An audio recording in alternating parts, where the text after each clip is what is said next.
कि जनता ही हो मालिक अब की बार चाहते हैं। जनता ही हो मालिक अब की बार चाहते हैं। रोजी रोजगार चाहते हैं, नया बिहार चाहते हैं।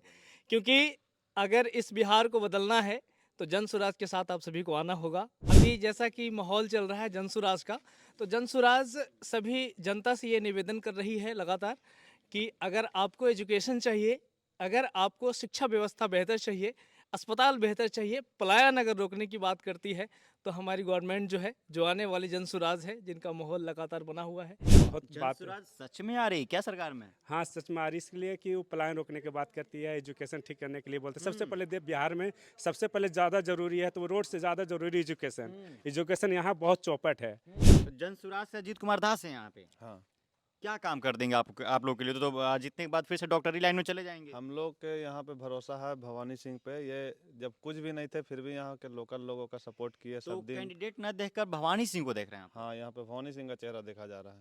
नमस्कार, इस वक्त हम लोग इमामगंज विधानसभा सीट पर हैं और चुनाव में बहुत कम समय है। थोड़ा हमारे साथ कुछ युवा हैं, इनसे बातचीत करेंगे कि इस बार क्या माहौल है और इमामगंज से कौन कौन आ रहा है। सबसे पहले आपको बता दें कि इमामगंज सीट से जो है आरजेडी से जो है रितु प्रिया चौधरी हैं, हम पार्टी से दीपा माझी हैं और जनसुराज से अजीत कुमार दास हैं, जो कि अजीत कुमार एक MBBS डॉक्टर हैं। इनसे बातचीत करते हैं युवाओं से कि युवाओं की पसंद इस बार कौन है और युवा इस बार किसे चाह रहे हैं और युवाओं की समस्या क्या क्या है, किन किन मुद्दों पर जो युवा हैं वोट करेंगे। क्या नाम है भाई साहब आपका? मेरा नाम मोहम्मद साकिब हुआ। तब क्या माहौल है इमामगंज में? मोहम्मद से जनसुराज का माहौल है। जनसुराज हाँ। क्यों भाई साहब? क्योंकि ये विकास का बात करती है, एजुकेशन का बात करती है, रोजगार का बात करती है। बाकी पार्टियां भी तो कर रही हैं, एनडीए भी कर रही है, महागठबंधन भी कर रही है। तो बाकी पार्टी का हम लोग कितना साल से देखते आ रहे हैं, उन लोगों से बात किया, अभी तो कुछ काम तो उन लोगों ने किया नहीं है। समझाइए, हमारे बीच नए आए हैं तो बदलाव भी तो जरूरी है ना। तो विकल्प के तौर पे जनसुराज को देख रहे हैं आप लोग? जी।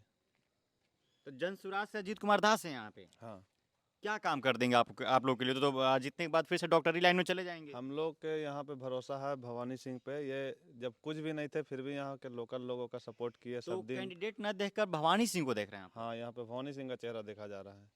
भवानी सिंह जो कहेंगे वो होगा? हाँ, होगा।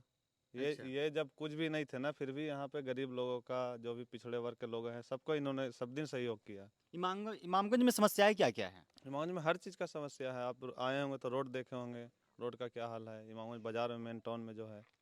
और उसके बाद यहाँ पे एजुकेशन का सिस्टम वही हाल है। हॉस्पिटल कोई भी ढंग का नहीं है यहाँ पे।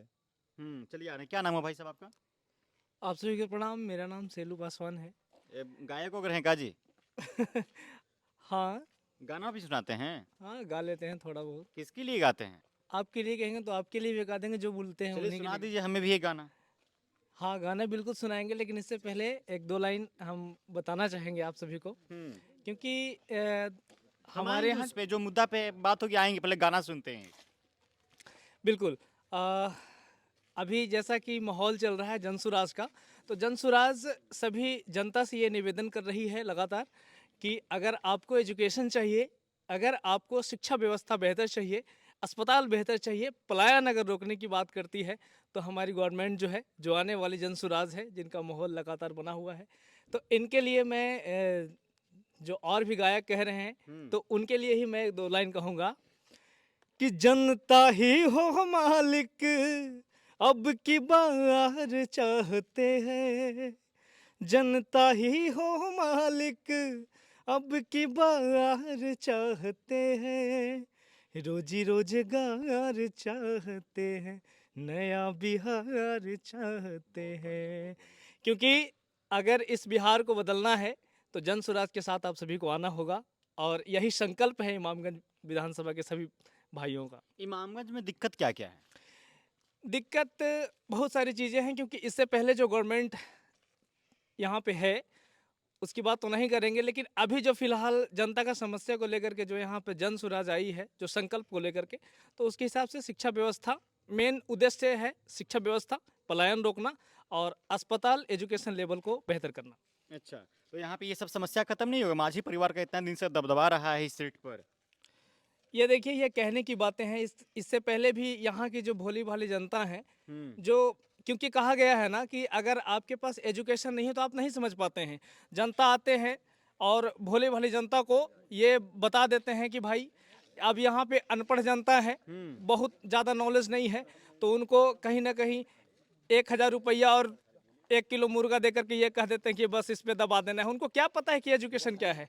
लेकिन अब जो यहाँ जनता जो है वो अवेयर हो चुकी है, और अब और सिर्फ हम लोग बात शिक्षा की करेंगे, अस्पताल की करेंगे और पलायन रोकने की बात करेंगे। तो एनडीए सरकार में ये सब खत्म नहीं हुआ?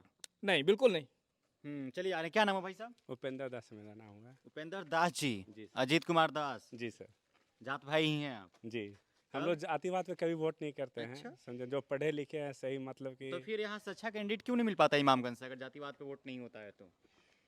अब उनका क्या बता। अच्छा चलिए, समस्या क्या क्या है यहाँ पे, यही बताइए आप। सबसे बड़ा एजुकेशन समस्या है। हम्म। जिस तरह के मतलब कि सरकार काम नहीं करती है, जिस तरह के अभी आए थे के पाठक आए थे, क्रांति आई थी, जैसे बोलते हैं नीतीश कुमार कि हम मतलब कि शिक्षा व्यवस्था ठीक किया है, ये किया, कुछ नहीं है। अगर शिक्षा व्यवस्था करना था, के पाठक जैसे क्रांतिकारी आदमी आना चाहिए। इसके बाद जब ये हटे तो शिक्षा व्यवस्था जैसे पहले थी उस तरह फिर व्यवस्था हो गई है। यहाँ पे 3 प्रत्याशी हैं, ऋतुप्रिया चौधरी, जी और हम से हैं दीपा माझी, जी। और जन सुराज से हैं अजीत कुमार दास। तीनों में से बेहतर कौन? जैसे हम लोग सबको देख लिए हैं, लेकिन नया सरकार आ रही है, जन स्वराज, वो बहुत जन बात। सुराज सच में आ रही क्या सरकार में? हाँ, सच में आ रही, इसलिए कि वो पलायन रोकने की बात करती है, एजुकेशन ठीक करने के लिए बोलते हैं। सबसे पहले बिहार में सबसे पहले ज़्यादा ज़रूरी है तो वो रोड से ज़्यादा ज़रूरी एजुकेशन। एजुकेशन यहाँ बहुत चौपट है, समझे ना। तो एजुकेशन जब तक क्रांति नहीं आएगी तो बिहार जब तक नहीं बदलेगा। रोड तो हम लोग भी बना लेंगे, जब हम लोग की एजुकेशन हम लोग सही, मतलब इनकम सही रखता तो हम लोग अपना पैसा से भी रोड बना सकते हैं। सबसे ज़्यादा ज़रूरी बिहार में एजुकेशन है। एजुकेशन यहाँ का सिस्टम बहुत चौपट है। चलिए, आपको इमामगंज से हम वीडियो दिखा रहे थे जहाँ पे लोगों की समस्या है कि शिक्षा व्यवस्था की यहाँ पे लोग बात कर रहे हैं। शिक्षा व्यवस्था यहाँ पे सही नहीं है। स्कूल तो है लेकिन जर्जर स्कूल है, जर्जर विद्यालय हैं, उसमें शिक्षक भी मौजूद नहीं रहते हैं। एक एक क्लास में 3-3 क्लासों को बैठाकर पढ़ाया जाता है। और यहाँ पे जो युवा हैं नए विकल्प के तौर पर जन सुराज को देख रहे हैं। चलिए बहरहाल इस खबर में इतना ही। आप बने रहता पंचायत के साथ। बहुत बहुत शुक्रिया।